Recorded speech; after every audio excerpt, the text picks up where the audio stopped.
नमस्कार, मैं हूं कृष्ण कुमार और आप देख रहे हैं जागरण.com। प्रधानमंत्री नरेंद्र मोदी ने एक दिन पहले 20 लाख करोड़ रुपए के आत्मनिर्भर भारत पैकेज की घोषणा की थी। उन्होंने कहा था कि इस पैकेज का इस्तेमाल आने वाले समय में देश में किया जाएगा और किन सेक्टर में किया जाएगा, इस बारे में वित्त मंत्री निर्मला सीतारमण बताएंगी। निर्मला सीतारमण आज देशवासियों के सामने आई और उन्होंने बताया कि किन सेक्टर में जो 20 लाख करोड़ रुपए की बात हो रही है वो कहां खर्च होने वाला है। इस बारे में हम आपको विस्तार से बताने वाले हैं। आखिर इस प्रेस कॉन्फ्रेंस की 10 खास बातें क्या थी, उसके बारे में हम आपको बताते हैं। निर्मला सीतारमण ने इस प्रेस कॉन्फ्रेंस की शुरुआत उन 5 पिलर के साथ की जिन पर सबसे ज्यादा हमें फोकस करना है।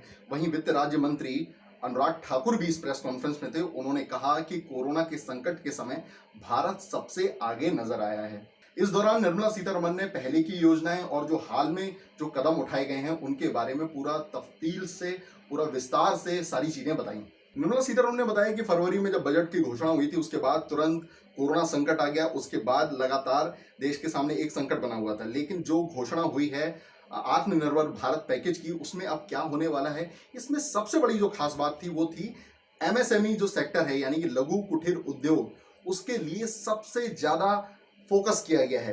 एमएसएमई सेक्टर पर किन सेक्टर में और कितना पैसा खर्च होगा और क्या 6 खास कदम उठाए गए उसके बारे में हम आपको विस्तार से बताते हैं। इसमें 3 लाख करोड़ रुपए एमएसएमई सेक्टर के लिए दिए जाएंगे। इस बारे में वित्त मंत्री ने बताया कि क्या क्या शर्तें होंगी और कैसे कैसे इस बारे में दिया जाएगा। वित्त मंत्री ने बताया कि लघु और जो कुटीर उद्योग हैं उनके लिए एक बड़ा संकट था कोरोना संकट के दौरान, क्योंकि लॉकडाउन चल रहा था। आखिर वो अपना उद्योग कैसे चलाएं, इस कारण ये जो राशि है उनके लिए ये घोषित की गई है। 20,000 करोड़ रुपए के स्ट्रेस्ड एमएसएमई की घोषणा हुई है। मतलब जो एमएसएमई जिनको थोड़ा सा तनाव है, यानी कि जो थोड़ा संकट से जूझ रही हैं, उनको ये पैसा दिया जाएगा।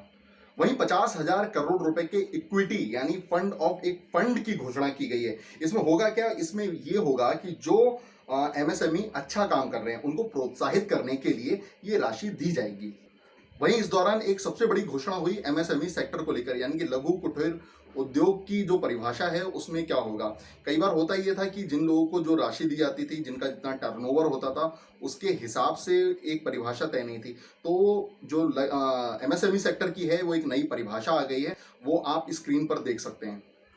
अब आपको पांचवा पॉइंट बताते हैं। जो ग्लोबल टेंडर हैं 200 करोड़ रुपए के, अब वो टेंडर ग्लोबल नहीं होंगे। इनसे होगा ये कि जो सूक्ष्म उद्योग वाले हैं, कुटीर उद्योग वाले हैं, एमएसएमई सेक्टर वाले हैं, उनको फायदा मिलेगा, वो इस टेंडर में पार्टिसिपेट कर सकते हैं। तो एक ये और बड़ी घोषणा हुई है निर्मला सीतारमण की प्रेस कॉन्फ्रेंस के दौरान।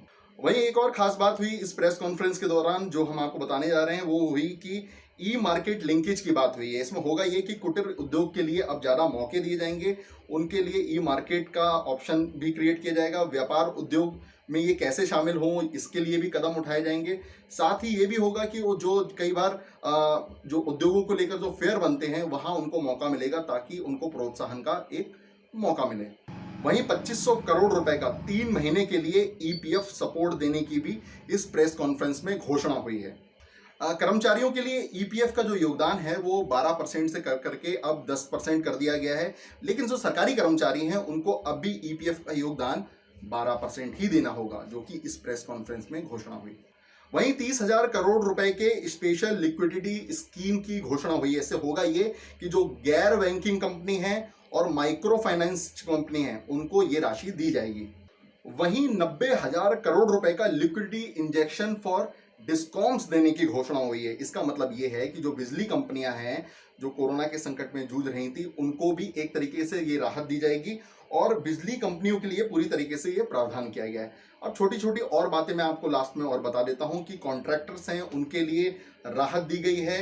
रियल एस्टेट उद्योग हैं, रियल एस्टेट में जो लोग जिनका पैसा लगा हुआ उनको भी कुछ राहत मिली है। वहीं टैक्स में अब छूट मिल गई है।